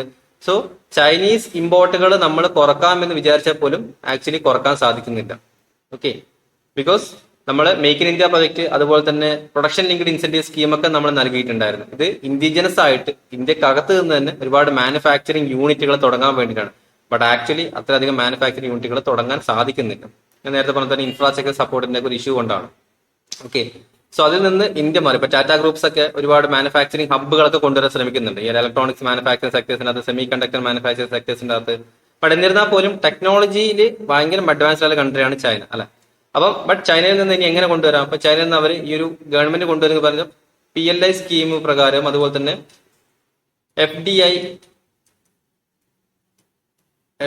തുടങ്ങിയിരിക്കുന്ന ഇൻവെസ്റ്റ്മെന്റ് പോർട്ടൽസുകൾ, foreign direct investment, foreign portfolio investment തുടങ്ങിയ ഇൻവെസ്റ്റ്മെന്റിലൂടെ എന്ത് ചെയ്തു? ചൈനയിൽ നിന്ന് കൂടുതൽ ഇൻവെസ്റ്റ്മെന്റ് ഇന്ത്യയിലേക്ക് കൊണ്ടുവരാം. അതുപോലെ തന്നെ ചൈനയിൽ നിന്ന് കൂടുതൽ ടെക്നോളജി കുറെ ഇന്ത്യയിലേക്ക് കൊണ്ടുവരും. അതുപോലെ ചൈനയിൽ നിന്ന് കൂടുതൽ ടെക്നീഷ്യന്മാർ ഇന്ത്യയിലേക്ക് കൊണ്ടുവരാം. അപ്പൊ അതാണ് ഇനി ഇന്ത്യ ഫോക്കസ് ചെയ്യുന്ന മറ്റൊരു പോയിന്റ്. ബിക്കോസ് ചൈനയെ പെട്ടെന്ന് തന്നെ നമുക്ക് റീപ്ലേസ് ചെയ്യാൻ സാധിക്കുന്നില്ല. അപ്പൊ എന്ത് ചെയ്യാം? ചൈനയിൽ നിന്നൊരു പ്രൊഡക്റ്റ് നമ്മൾ ഇങ്ങോട്ടേക്ക് മാനുഫാക്ചർ ചെയ്യുന്നതിന് പകരമായിട്ട് ചൈനീസ് കമ്പനീസിന്റെ പ്രൊഡക്ഷൻസ് ഇന്ത്യയിൽ കൊണ്ടുവരാം. സോ അതിന്റെ ഭാഗമായിട്ട് ഹവായിന്റെ ഒക്കെ ഒരുപാട് മാനുഫാക്ചറിങ് യൂണിറ്റുകൾ, ഒരുപാട് ചൈനീസ് കമ്പനീസിന്റെ മാനുഫാക്ചറിങ് യൂണിറ്റുകൾ ഇന്ത്യയിൽ സ്റ്റാർട്ട് ചെയ്യുന്നുണ്ട്. നമ്മൾ കഴിഞ്ഞ മുന്നത്തെ ക്ലാസ്സിൽ ഒരു ഇൻഡസ്ട്രിയൽ കോറിഡോർസിനെ പറ്റി സംസാരിച്ചിട്ടുണ്ടായിരുന്നു. സോ അവിടെയൊക്കെ കൂടുതലും വരുന്നത് ഇത്തരം ഇലക്ട്രോണിക് മാനുഫാക്ചറിങ് ഹബ്ബുകളാണ് അവിടെ കൂടുതലും വരുന്നത്. കൂടുതലും ചൈനീസ് ഓൺഡ് കമ്പനീസ്, ഹവായി പോലെയുള്ള മൊബൈൽ മാനുഫാക്ചറിങ് കമ്പനീസിന്റെ ഒരുപാട് ഹബ്ബുകൾ ഇന്ത്യയിലേക്ക് വരാൻ ശ്രമിക്കുന്നുണ്ട്. അതിൽ ബെനിഫിഷ്യറി ആയിരിക്കുന്നത് ആക്ച്വലി വീണ്ടും ചൈനക്കാർക്ക് തന്നെയാണ്. Because PLI scheme, production linked incentives ഉണ്ട്. അതുപോലെ തന്നെ മേക്ക് ഇൻ ഇന്ത്യ പ്രോജക്റ്റിന്റെ ഭാഗമായിട്ട് ചീപ്പ് ആയിട്ടുള്ള കാര്യങ്ങൾ ലഭിക്കും. പിന്നെ ഡൈവേഴ്സിഫൈ ചെയ്യും, മാനുഫാക്ചറിങ് ഡൈവേഴ്സിഫൈ ചെയ്യും. ഓക്കെ, അപ്പൊ ഇത്തരം കാര്യങ്ങൾ ചൈനക്കാർക്ക് തന്നെയാണ് ഉപകാരം വരുന്നത്. കാരണം ചൈനയിൽ നിന്ന് നമ്മൾ പ്രൊഡക്റ്റ് വാങ്ങി ഉപയോഗിക്കുന്നതിന് പകരമായിട്ട് ഇന്ത്യയിൽ ഈ ചൈനീസ് കമ്പനി വന്നിട്ട് ഇവിടെ നിന്ന് മാനുഫാക്ചർ ചെയ്യും. ഇന്ത്യക്ക് കിട്ടുന്ന ഒരു ഉപകാരം എന്താണ്? ഒരുപാട് ഡൊമസ്റ്റിക് ആയിട്ടുള്ള ആളുകൾക്ക് ജോബ് ലഭിക്കും. ഇത് ഇങ്ങനെ മാനുഫാക്ചറിന് വേണ്ടിയിട്ട് ഇന്ത്യ ഇവർക്ക് PLI, പ്രൊഡക്ഷൻ ലിങ്ക്ഡ് ഇൻസെന്റീവ് ഒക്കെ നൽകുന്നുണ്ട്. എത്രത്തോളം പ്രൊഡക്ഷൻ കൂടുന്നു അത്രത്തോളം അവർ ഇൻസെന്റീവ് കൊടുക്കുകയൊക്കെ ചെയ്യുന്നു. അപ്പൊ ആ ഒരു പോയിന്റ് ഓഫ് വ്യൂവിൽ ഈ ആർട്ടിക്കിൾ ഒന്ന് വായിക്കാൻ ശ്രമിക്കാം. വിത്ത് or without Chinese companies is a question. കാരണം ചൈനയെ നമ്മൾ ഒഴിവാക്കാൻ എത്ര ശ്രമിച്ചാലും ഒഴിവാക്കാൻ സാധിക്കുന്നില്ല, അത്രത്തോളം സപ്പോർട്ട് നമുക്ക് ലഭിക്കുന്നില്ല എന്നുള്ളതാണ്. നെക്സ്റ്റ് ആർട്ടിക്കിൾ പറയാനുള്ളത് wide open, especially related to പാരാഒളിമ്പിക്സുമായി ബന്ധപ്പെട്ടിരിക്കുന്ന ഒരു ആർട്ടിക്കിളാണ്. അപ്പൊ ഈ പാരാലിമ്പിക്സ് എന്താണെന്ന് നമുക്കറിയാം അല്ലെ? ഓക്കെ, സോ കഴിഞ്ഞ വർഷങ്ങളിലേക്കാൾ കൂടുതൽ 29 മെഡലോട് കൂടി 18ാമത്തെ സ്ഥാനത്താണ് ഇന്ത്യയുടെ സ്ഥാനം. 2016 നടന്ന സമയത്ത് റിയോ ഡി ജനീറോയിൽ നടന്നിരിക്കുന്ന ഒരു പാരാലിമ്പിക്സിന്റെ ഏകദേശം 24th റാങ്ക് ആയിരുന്നു നമുക്ക് ഉണ്ടായിരുന്നത്. ബട്ട് അതിൽ നിന്ന് ഒരുപാട് റാങ്ക് മുകളിലേക്ക് എത്തി. നമ്മുടെ പാരാലിമ്പിക്സ് സെക്ടറിലേക്ക് നമ്മൾ വീണ്ടും മുന്നോട്ടേക്ക് വന്നുകൊണ്ടിരിക്കുകയാണ്. അതുപോലെ തന്നെ നമ്മുടെ ശീതൽ ദേവി, ഏറ്റവും പ്രായം കുറഞ്ഞ വ്യക്തി പാരാലിമ്പിക്സിൽ ഗോൾഡ് മെഡലൊക്കെ നേടുന്ന ഒരു സിറ്റുവേഷൻ കണ്ടിട്ടുണ്ടായിരുന്നു. അപ്പൊ ഈ ആർട്ടിക്കിൾസ് ആകെ പറയുന്ന കാര്യം പാരാലിമ്പിക്സിൽ ഇത്രത്തോളം നമ്മൾ മുന്നോട്ടേക്ക് വന്നുകൊണ്ടിരിക്കുന്നുണ്ട്. സോ ഗവൺമെന്റ് മെഷീനറീസ് കുറച്ചുകൂടി സ്ട്രെങ്തൻ ചെയ്യാം, ഇത്തരം ആളുകൾക്ക് സപ്പോർട്ടുകൾ നൽകുന്നതിന് വേണ്ടിയിട്ട്. Next article the vulnerability of living couples. Simple article ആണ്, ഡീറ്റെയിൽ ആയിട്ടൊന്നും പഠിക്കേണ്ട ആവശ്യമില്ല. ദാറ്റ് മീൻസ് ലിവിംഗ് കപ്പിൾസിന്റെ ഇടയിൽ വരുന്ന ഇഷ്യൂസുകളാണ് പറയുന്നത്. അപ്പം ഗവൺമെന്റ് ഇതിനാവശ്യമായില്ല. ദാറ്റ് മീൻസ് സുപ്രീം കോടതിയിലെ റീസെന്റ് വെർഡിക്സും കാര്യങ്ങളൊക്കെ ലിവിംഗ് കപ്പിൾസ് ലീഗലി സമ്മതിച്ചിട്ടുള്ള കാര്യമാണ്. ഓക്കെ, ബട്ട് എന്നിരുന്നാൽ പോലും എത്രത്തോളം ഈ ഒരു നമ്മുടെ പൊളിറ്റിക്കൽ നോംസ് ഉണ്ടെന്ന് പറഞ്ഞാൽ പോലും നമ്മുടെ സൊസൈറ്റിയൽ നോംസ് കുറച്ച് ഡിഫറെന്റ് ആണ്. ഒരിക്കലും ലിവിംഗ് കപ്പിൾസിനെ അക്സെപ്റ്റ് ചെയ്യുന്ന ഒരു സൊസൈറ്റി അല്ല നമ്മുടെ സൊസൈറ്റി. ഗവൺമെന്റ് തലത്തിൽ ഇപ്പൊ സുപ്രീം കോടതിയുടെ വെർഡിക്സ് ഉണ്ടായിരുന്നു, ലിവിംഗ് കപ്പിൾസിന് ഫ്രീ ആയിട്ട് താമസിക്കാം തുടങ്ങിയിരിക്കുന്ന കാര്യങ്ങൾ. ബട്ട് നമ്മുടെ സൊസൈറ്റിയൽ നോംസും ഈ പറഞ്ഞിരിക്കുന്ന ഗവൺമെന്റ് റെഗുലേഷൻസ് അതുപോലെ തന്നെ പൊളിറ്റിക്കൽ നിയമങ്ങളും കാര്യങ്ങളൊന്നും അങ്ങോട്ട് സിങ്ക് ആവുന്നില്ല. ഈ ആർട്ടിക്കിൾസിൽ ആകെ ഒരു കാര്യം മാത്രമേ പറയുന്നുള്ളൂ. അപ്പം ഇനി മുന്നോട്ടേക്ക് പോകുന്ന സമയത്ത് സൊസൈറ്റിയൽ നോംസും കൂടി ജസ്റ്റ് ഒന്ന് മനസ്സിലാക്കണം. സൊസൈറ്റിനെ പെട്ടെന്ന് മാറ്റിയെടുക്കാൻ പറ്റില്ല. ലിവിംഗ് കപ്പിൾസ് ഒരു നോർമൽ തിങ് ആണെന്നുള്ള കാര്യങ്ങൾ മനസ്സിലാക്കിയെടുക്കാൻ നിലവിലത്തെ നമ്മുടെ സൊസൈറ്റിനെ കൊണ്ട് സാധിക്കുന്നില്ല. അപ്പൊ സൊസൈറ്റി എപ്പോഴും നിലനിൽക്കുന്ന എന്തിന്റെ പേരിലായിരിക്കും? നിയമങ്ങൾക്ക് പേരിലാണ് അല്ലെ? നിയമം ഏതെങ്കിലും വഴിക്കും സൊസൈറ്റി ഏതെങ്കിലും വഴിക്ക് പോയിട്ട് കാര്യമുണ്ടോ? ഒരിക്കലുമില്ല. സൊസൈറ്റി എന്താണോ ചിന്തിക്കുന്നത് അതിനനുസരിച്ചായിരിക്കണം നമ്മുടെ നിയമങ്ങൾ മുന്നോട്ട് പോകേണ്ടത്. ബട്ട് ലിവിംഗ് കപ്പിൾസിന്റെ കണ്ടീഷൻസിൽ മാത്രം ഡിഫറെന്റ് ആണ്. ജസ്റ്റ് പ്രത്യേകമായിട്ട് വേറെ ഒരുപാട് കാര്യങ്ങളൊന്നും പഠിക്കാനില്ല. ജസ്റ്റ് ഒരു അപ്ഡേഷൻ ആയിട്ട് ജസ്റ്റ് നോക്കിയിരുന്നാൽ മാത്രം മതി. ഇതിലൊരു ഡൊമസ്റ്റിക് വയലൻസ് ആക്ടിനെ പറ്റി പറയുന്നുണ്ട്. Okay, domestic violence act of 2005 ആക്ടുകളെ പറ്റി പഠിക്കുന്ന സമയത്ത് അതും കൂടി ജസ്റ്റ് ഒന്ന് പഠിച്ചാൽ മാത്രം മതി. സുപ്രീം കോടതി വെർഡിക്റ്റ് ഒക്കെ ഉണ്ടായിരുന്നു കേട്ടോ, ലിവിംഗ് കപ്പിൾസിന് ഒരുമിച്ച് ജീവിക്കാനുള്ളതും അതുപോലെ തന്നെ ലീഗൽ പ്രൊട്ടക്ഷൻ ഒക്കെ നൽകുന്നത്. ബട്ട് അത് നിലവിൽ നമ്മുടെ സൊസൈറ്റി സമ്മതിക്കുന്നില്ല എന്നൊരു ഇഷ്യൂ ആയിരുന്നു. Then Samagra Shiksha fund delay punishes role model states. ഇത് എസ്പെഷ്യലി പറയുകയാണെന്നുണ്ടെങ്കിൽ സെൻട്രൽ ഗവൺമെന്റിന്റെ ഒരു നെഗറ്റീവ് ക്യാരക്ടറാണ് ഇവിടെ ചൂണ്ടിക്കാണിക്കുന്നത്. നമുക്കറിയാം SSA എല്ലാവർക്കും അറിയാം അല്ലെ, സമഗ്ര ശിക്ഷ അഭിയാൻ, നമ്മുടെ ചെറിയ ടെക്സ്റ്റ് ബുക്കിൽ കണ്ടിട്ടുണ്ടായിരിക്കും. സോ ഈ SSA എന്ന് പറഞ്ഞ സെൻട്രൽ ഗവൺമെന്റിന്റെ ഒരു പ്രോഗ്രാമാണ് എല്ലാവർക്കും വിദ്യാഭ്യാസം നൽകുക എന്നുള്ളത്. സോ അതിന്റെ ഭാഗമായിട്ട് എല്ലാ സ്റ്റേറ്റുകൾക്കും ഗവൺമെന്റിന് ഫണ്ട് അലോക്കേറ്റ് ചെയ്യാറുണ്ട്. സോ ഈ SSA ഭാഗമായിട്ട് ഏറ്റവും നന്നായിട്ട് പെർഫോം ചെയ്യുന്ന മെയിൻ ആയിട്ടുള്ള കൺട്രീസ് ആണ് തമിഴ്നാട്, കേരള, പഞ്ചാബ്, വെസ്റ്റ് ബംഗാൾ, ഡൽഹി തുടങ്ങിയിരിക്കുന്ന കൺട്രീസ്. ബട്ട് ഇത്രയും നല്ല രീതിയിൽ പെർഫോം ചെയ്യുന്ന ഈ കൺട്രീസിന് ആവശ്യമായിട്ടുള്ള SSA ഫണ്ട് സെൻട്രൽ ഗവൺമെന്റ് നൽകുന്നില്ല. ബട്ട് വേഴ്സ്റ്റ് ആയിട്ട് പെർഫോം ചെയ്യുന്ന ഉത്തർപ്രദേശ്, ഗുജറാത്ത് പോലത്തെ കൺട്രീസിന് എന്ത് നൽകുന്നുണ്ട്? കൂടുതൽ ഫണ്ട് അലോക്കേറ്റ് ചെയ്യുന്നുണ്ട്. ഇതിൽ നിന്ന് നമുക്കൊരു കാര്യം മനസ്സിലായി, ഒരു പൊളിറ്റിക്കൽ ഡൈനാമിക്സും ഇതിനകത്ത് ഒളിഞ്ഞിരിപ്പുണ്ട് അല്ലെ. കാരണം BJP ഭരിക്കാത്ത സ്റ്റേറ്റുകൾക്ക് ഫണ്ട് അലോക്കേഷൻസ് കുറവായിരിക്കും, ബട്ട് BJP ഭരിക്കുന്ന സ്റ്റേറ്റുകൾക്ക് ഫണ്ട് അലോക്കേഷൻ കൂടുതലാണ്. ഇത്തരം ഒരു പൊളിറ്റിക്കൽ ഡൈനാമിക്സും ഈ ഒരു ആർട്ടിക്കിൾസിൽ പറയുന്നുണ്ട്. ഓക്കെ, അപ്പൊ നമുക്കിവിടെ നോക്കാനുള്ള കാര്യം സർവ്വശിക്ഷ അഭിയാൻ എന്താണെന്ന കാര്യങ്ങൾ മാത്രം അറിഞ്ഞാൽ മതി. അതിൽ നിന്നുള്ള ഫണ്ട് അലോക്കേഷൻസ് വളരെ വളരെ കുറവാണ്. പ്രത്യേകിച്ച് നമ്മൾ കേരളം പോലത്തെ, കേരളത്തിലും തമിഴ്നാട്ടിലും വെസ്റ്റ് ബംഗാളിലും പഞ്ചാബിലൊക്കെ കുറവാണ്. കാരണം ഇതൊക്കെ ഭരിക്കുന്നത് മറ്റ് പാർട്ടിക്കാരായതുകൊണ്ട് അതിലേക്ക് ഫണ്ട് അലോക്കേറ്റ് ചെയ്യാൻ BJP സെൻട്രൽ ഗവൺമെന്റ് സമ്മതിക്കുന്നില്ല അല്ലെങ്കിൽ അനുവദിക്കുന്നില്ല എന്നാണ്. ഓക്കെ, അതൊരു പൊളിറ്റിക്കൽ ഡയലമയാണ്. Next, on uncommon cyclone in Arabian sea. ഇതിലാണ് ഞാൻ പറഞ്ഞത് സൈക്ലോൺ അസ്ന എന്ന് പറഞ്ഞിട്ടൊരു സൈക്ലോൺ നമ്മുടെ അറേബ്യൻ സീയിൽ കണ്ടിട്ടുണ്ട്. കാരണം എസ്പെഷ്യലി നമ്മുടെ ഇന്ത്യൻ മാപ്പ് നോക്കുകയാണെന്നുണ്ടെങ്കിൽ ഇവിടെ അറേബ്യൻ സീ, ഇവിടെ bay of Bengal. So majority cyclones എവിടെയായിരിക്കും വരുന്നത്? ബേ ഓഫ് ബംഗാളിലാണ്. നമ്മുടെ ജോഗ്രഫിയിൽ ക്ലൈമറ്റോളജിയിൽ വളരെ വളരെ ഡീറ്റെയിൽ ആയിട്ട് പഠിക്കും എങ്ങനെയാണ് ബേ ഓഫ് ബംഗാളിൽ സൈക്ലോൺസ് ഉണ്ടാകുന്ന കാര്യങ്ങളൊക്കെ. അപ്പൊ ബേ ഓഫ് ബംഗാൾ കുറച്ചുകൂടെ എൻക്ലോസ്ഡ് ആയിട്ടുള്ള ഏരിയ ആണ്, കുറച്ചുകൂടി ചൂട് കൂടുതലാണ്. അപ്പൊ ചൂട് കൂടുന്ന സമയത്ത് ലോ പ്രഷർ ക്രിയേറ്റ് ചെയ്യും. സോ അങ്ങനെയാണ് ബേ ഓഫ് ബംഗാൾ കൂടുതലും എന്ത് ക്രിയേറ്റ് ചെയ്യുന്നത്? സൈക്ലോൺസ് ക്രിയേറ്റ് ചെയ്യുന്നത്. But at same condition Arabian സീയിലും, അറേബ്യൻ സീ ഭയങ്കര ഓപ്പൺ സീ ആണ്, ഇന്ത്യൻ ഓഷ്യൻസുമായിട്ട് കണക്ട് ചെയ്യുന്ന ഓപ്പൺ സീ ആണ്. അപ്പൊ അറേബ്യൻ സീയിലും റീസെന്റ് ആയിട്ട് സൈക്ലോൺസിന്റെ എണ്ണം കൂടിക്കൊണ്ടിരിക്കുകയാണ്. ഓക്കെ, അറേബ്യൻ സീ നമ്മുടെ സൈഡിലുള്ള സീ. അപ്പം അതുകൊണ്ട് തന്നെ എന്തുകൊണ്ടാണെങ്കിലും സൈക്ലോൺസ് കൂടുന്നത് വെച്ച് കഴിഞ്ഞാൽ ക്ലൈമറ്റ് ചേഞ്ച് ആണ്. ടെമ്പറേച്ചർ കൂടുന്നു, ലോ പ്രഷർ ക്രിയേറ്റ് ചെയ്യുന്നു, മാക്സിമം ആവശ്യമായിട്ടുള്ള എന്ത് സപ്ലൈ കൊടുക്കുന്നു? Moisture supply. സൈക്ലോൺ ഒറിജിനേറ്റ് ചെയ്ത് മുന്നോട്ട് പോകണമെന്നുണ്ടെങ്കിൽ എന്ത് ആവശ്യമായിട്ടുണ്ട്? Moisture supply ആവശ്യമായിട്ടുണ്ട്. ആ ഒരു മോയ്സ്ചർ സപ്ലൈ നല്ല രീതിയിൽ കൊടുക്കുന്നതും ഇതൊരു ഇഷ്യൂ ആയിട്ട് മാറിയിരിക്കുകയാണ്. ഓക്കെ, അപ്പം ഇതും ഒരു ക്ലൈമറ്റ് ചേഞ്ചുമായി ബന്ധപ്പെട്ടിരിക്കുന്ന GS പേപ്പർ 3 വളരെ കോമൺ ആയി ചോദിക്കുന്ന ഒരു ക്വസ്റ്റ്യൻ ആണ്. ഓക്കെ, അറേബ്യൻ സീയിലുള്ള സൈക്ലോൺസിന്റെ ഇന്റൻസിഫിക്കേഷൻ കൂടിക്കൊണ്ടിരിക്കുകയാണ്. On uncommon cyclones in the Arabian sea. കാരണം അറേബ്യൻ സീയിൽ ഉണ്ടാവാറില്ല, ഭയങ്കര ഓപ്പൺ ആണ് സീ. നമ്മുടെ അന്റാർട്ടിക് സീ ആയിട്ടൊക്കെ നമ്മൾ പെട്ടെന്ന് മിക്സ് ആയിട്ട് വെള്ളം ചൂടാവാൻ അധികം സമ്മതിക്കില്ല. ബേ ഓഫ് ബംഗാളിനെ അപേക്ഷിച്ച് വളരെ ചൂട് കുറവാണ്. ചൂട് കുറഞ്ഞത് സംഭവിക്കും, moisture supply കുറയില്ല.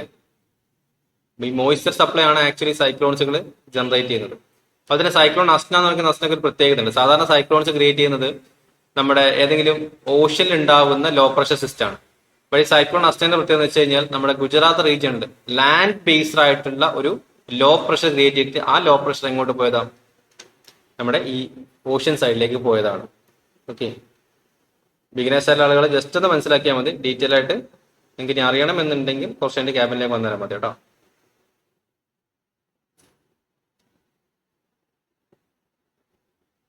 Okay, I think majority article complete ആയെന്ന് തോന്നുന്നു. Russia don't have violated air space says to NATO nations. Russia Ukraine ചർച്ചകൾ നമ്മൾ പറഞ്ഞിട്ടുണ്ടായിരുന്നു. അതിന്റെ ഭാഗമായിട്ട് വീണ്ടും റഷ്യയുടെ 2 ഡ്രോണുകൾ എയർ സ്പേസ് ട്രീറ്റ് വയലേറ്റ് ചെയ്തുകൊണ്ട് നാറ്റോ നേഷൻസ് ആയിട്ടുള്ള റൊമേനിയയും ലാറ്റ്വിയന്റെയും മുകളിലേക്ക് പറഞ്ഞിട്ടുണ്ടായിരുന്നു. അത് ഈ ഒരു റൊമേനിയ ലാറ്റ്വിയ എന്ത് ഉന്നയിച്ചു? ഒരു ഇഷ്യൂ ആയിട്ട് ഉന്നയിച്ചു. അപ്പൊ എന്താണ് NATO Nations? North Atlantic treaty of organisation. Okay, ഈ നാറ്റോ ഗ്രൂപ്പിംഗിലേക്ക് ഉക്രൈൻ ചേരുന്നതുമായി ബന്ധപ്പെട്ടിരിക്കുന്ന ഇഷ്യൂ ആയിരുന്നു ആക്ച്വലി റഷ്യ ഉക്രൈൻ ഇഷ്യൂ എന്ന് പറഞ്ഞിട്ടുള്ളത്. ഓക്കെ, അപ്പൊ നാറ്റോ എന്ന് വെച്ച് കഴിഞ്ഞാൽ യൂറോപ്യൻ കൺട്രീസും ഒരുപാട് യൂറോപ്യൻ കൺട്രീസ് ഒക്കെ ചേർന്നിട്ടുള്ള ഒരു ഗ്രൂപ്പിംഗ് ആണ് നാറ്റോ ഗ്രൂപ്പിംഗ് എന്ന് പറഞ്ഞിട്ടുള്ളത്. അപ്പം ആ നാറ്റോയിലേക്ക് ഉക്രൈൻ ചേരാൻ പോകുന്ന സമയത്ത് റഷ്യക്ക് ഇഷ്ടപ്പെട്ടില്ല. അതായിരുന്നു ആക്ച്വലി റഷ്യ ഉക്രൈൻ ഉണ്ടായിരുന്ന ഇഷ്യൂസ് ഉണ്ടായിരുന്നു. അപ്പൊ നമുക്ക് എന്താണ് ഇവിടെ നാറ്റോ നേഷൻസ് എന്നുള്ള കാര്യങ്ങൾ മാത്രം ഒന്ന് അറിഞ്ഞിരുന്നാൽ മതി. അതിന്റെ ഭാഗമായിട്ട് ഇപ്പം പീസ് അവിടെ എന്താണ് പീസ് എഗ്രിമെന്റ് അവിടെ നടക്കുന്നുണ്ടെങ്കിൽ പോലും ഇവിടെ വീണ്ടും എന്താണ് റഷ്യയുടെ ഇൻകർഷൻസ് ആക്ടിവിറ്റീസ് നടക്കുകയാണ്. അവര് ഈ ഒരു ഡ്രോൺസ് ഒക്കെ ഈ ലാറ്റ്വിയ റൊമേനിയ പോലത്തെ നാറ്റോ നേഷന്റെ മുകളിലേക്ക് പറത്തിക്കൊണ്ടിരിക്കുകയാണ്. ഓക്കെ, ആക്ച്വലി നാറ്റോ നേഷൻസ് ഒക്കെ ഒരു ഗ്രൂപ്പാണ്. നെക്സ്റ്റ് നമുക്ക് നോക്കാനുള്ളത് Bangladesh India relation should be based on equity and fairness, Yunus. അപ്പം ന്യൂ ഇന്ററിം ഗവൺമെന്റിന്റെ എന്താണ് ചീഫ് അഡ്വൈസർ ആയിട്ടുള്ള മുഹമ്മദ് യൂനസ് അദ്ദേഹം പറഞ്ഞ കാര്യം എന്ന് വെച്ച് കഴിഞ്ഞാൽ ബംഗ്ലാദേശും ഇന്ത്യയും തമ്മിലുള്ള ഒരു റിലേഷൻസ് ഒരു ഇക്വിറ്റി ആൻഡ് ഫെയർനെസ് ബേസിലായിരിക്കണം. കാരണം റീസെന്റ് ആയിട്ട് നമ്മുടെ ഷെയ്ഖ് ഹസീനനെ നമ്മൾ ഹെൽപ്പ് ചെയ്തിട്ടുണ്ടായിരുന്നു, ഇന്ത്യ ഹെൽപ്പ് ചെയ്തിട്ടുണ്ടായിരുന്നു. അതുപോലെ തന്നെ ഷെയ്ഖ് ഹസീന ഉണ്ടെങ്കിൽ മാത്രമേ ബംഗ്ലാദേശിൽ ഒരു പീസ് കൊണ്ടുവരാൻ പറ്റൂ എന്നുള്ളതൊക്കെ നമ്മുടെ ഇന്ത്യൻ ഗവൺമെന്റിന്റെ പരാമർശങ്ങളൊക്കെ യുനെസ് പറഞ്ഞിട്ടുണ്ടായിരുന്നു. അത്ര പരാമർശങ്ങളൊന്നും ആവശ്യമായിട്ടില്ല. ഞങ്ങൾ വന്നാലും പോലും നല്ലൊരു പീസ് എഗ്രിമെന്റ് അല്ലെങ്കിൽ പീസ് കൊണ്ടുവരാൻ സാധിക്കും എന്നൊക്കെ പറഞ്ഞിട്ടുണ്ടായിരുന്നു. അതൊക്കെ ജസ്റ്റ് പൊളിറ്റിക്കൽ ഡൈനാമിക്സ് ആണ്. അതിന്റെ ഭാഗമായിട്ട് നമുക്ക് കൂടുതൽ ഫോക്കസ് ചെയ്യുന്ന കാരണം സാർക്ക് എന്ന് പറഞ്ഞിരിക്കുന്ന grouping. Okay, south Asian association of regional cooperation, SAARC. നമ്മുടെ ആസിയാൻ പറഞ്ഞ പോലത്തെ മറ്റൊരു ഗ്രൂപ്പാണ് സാർക്ക് ഗ്രൂപ്പിംഗ്. നമ്മുടെ ആക്ച്വലി ഈ ഗ്രൂപ്പിംഗ്സുകൾ പഠിക്കുന്ന സമയത്ത് നമ്മുടെ സൗത്ത് ഈസ്റ്റ് ഏഷ്യൻ കൺട്രീസിൽ മാത്രമായിട്ട് തന്നെ ഒരു 3-4 ഗ്രൂപ്പിംഗ്സുകളുണ്ട്. സാർക്ക്, ആസിയാൻ, ബിംസ്റ്റെക് തുടങ്ങിയിരിക്കുന്ന ഒരുപാട് ഗ്രൂപ്പുകളുണ്ട്. ഓക്കെ, അപ്പം ഇതെന്ന് വെച്ച് കഴിഞ്ഞാൽ ട്രേഡ് റിലേഷൻസും കാര്യങ്ങളൊക്കെ വേണ്ടിയിട്ടൊക്കെയാണ്. ഇപ്പൊ നാറ്റോ എന്ന് പറഞ്ഞിരിക്കുന്ന ഒരു ഗ്രൂപ്പിംഗ് ആണ്, വെസ്റ്റേൺ കൺട്രീസിന്റെ ഗ്രൂപ്പിംഗ് ആണ് നാറ്റോ ഗ്രൂപ്പിംഗ്സ് എന്ന് പറഞ്ഞിട്ടുള്ളത്. അതുപോലെ തന്നെ നമുക്ക് ഒരുപാട് ഗ്രൂപ്പിംഗ്സ് ഉണ്ട്. അതിലിപ്പോ നമ്മളിപ്പോ 2 ഗ്രൂപ്പിംഗ്സ് പഠിച്ചല്ലേ, ആസിയാനും സാർക്കും. വേണമെങ്കിൽ നിങ്ങൾ ബിംസ്റ്റെക്കും കൂടി വേണമെങ്കിൽ ഒന്ന് നോട്ട് ചെയ്ത് വെച്ചോളൂ. അപ്പൊ സാർക്ക് എന്താണെന്ന കാര്യങ്ങളൊന്നും അറിഞ്ഞിരുന്നാൽ മതി. അദ്ദേഹം പറഞ്ഞിരിക്കാന്ന് വെച്ചാൽ സാർക്ക് ഗ്രൂപ്പിംഗ് കുറച്ചുകൂടി സ്ട്രെങ്തൻ ചെയ്യണം, എന്നാലും മാത്രമേ India Pakistan, India Bangladesh relations ഒക്കെ ഒന്ന് സ്ട്രെങ്തൻ ചെയ്യാൻ സാധിക്കും എന്നാണ് പറഞ്ഞിട്ടുള്ളത്. അപ്പൊ സാർക്ക് റിലേഷൻസുമായി ബന്ധപ്പെട്ടിരിക്കുന്ന ആർട്ടിക്കിൾ കൂടി, സാർക്കുമായി ബന്ധപ്പെട്ടിരിക്കുന്ന ഒരു പോയിന്റ് കൂടി നിങ്ങൾ എഴുതി വെക്കും. ഓക്കെ, UPSC ചോദിക്കുന്ന എപ്പോഴും ഈ ഗ്രൂപ്പിംഗ്സിനകത്തേക്ക് ഏതൊക്കെ കൺട്രീസുകളാണ് വരുന്നത്, സാർക്കിനകത്ത് ഏതാണ്, ബിംസ്റ്റെക്കിൽ ഏതൊക്കെ കൺട്രീസ് ആണ്, അല്ലെങ്കിൽ ഏത് കൺട്രീസ് വരുന്നില്ല എന്നുള്ള കാര്യങ്ങളൊക്കെയാണ് കൂടുതലും UPSC ഫോക്കസ് ചെയ്യാറുള്ളത്. ഓക്കെ, മെജോറിറ്റി എല്ലാ ആർട്ടിക്കിൾസും നമ്മളിന്ന് കവർ ചെയ്തിട്ടുണ്ട്. ഇമ്പോർട്ടന്റ് ആയിട്ട് ആർട്ടിക്കിൾസ് മാത്രമേ നമ്മൾ സെലക്ട് ചെയ്തിട്ടുള്ളൂ. സാധാരണ എടുക്കുന്ന പോലെ ഒരുപാട് ആർട്ടിക്കിൾസ് എടുത്തിട്ടില്ല. അറൌണ്ട് ഒരു 23 ആർട്ടിക്കിൾസ് നമ്മൾ കവർ ചെയ്തിട്ടുണ്ട്. ഈ ഒരു ആർട്ടിക്കിൾസിൽ എന്തെങ്കിലും ഡൗട്ട്സോ കാര്യങ്ങളോ ഉണ്ടെങ്കിൽ നിങ്ങൾക്ക് തീർച്ചയായിട്ടും ചോദിക്കാവുന്നതാണ്. ഈ ഒരു പോയിന്റ് ഓഫ് വ്യൂവിൽ നിങ്ങൾ ആർട്ടിക്കിൾ വായിക്കാം. മെജോറിറ്റി നിങ്ങൾ ഫോക്കസ് ചെയ്യേണ്ട ഏരിയാസ് എന്ന് പറയുന്നത് നമ്മുടെ എഡിറ്റോറിയൽ പേജുകളായിരിക്കണം. ബാക്കിയുള്ളതൊക്കെ ന്യൂസ് ആണ്. എഡിറ്റോറിയൽ പേജുകൾ നന്നായിട്ട് വായിക്കാൻ ശ്രമിക്കുക. അതുകൊണ്ടാണ് ഡീറ്റെയിൽ ആയിട്ട് പറഞ്ഞു തരുന്നത്. ഓക്കെ, എനിവേ എന്തെങ്കിലും ഡൗട്ട്സോ കാര്യങ്ങളോ ചോദിക്കാം. Thank you, good bye.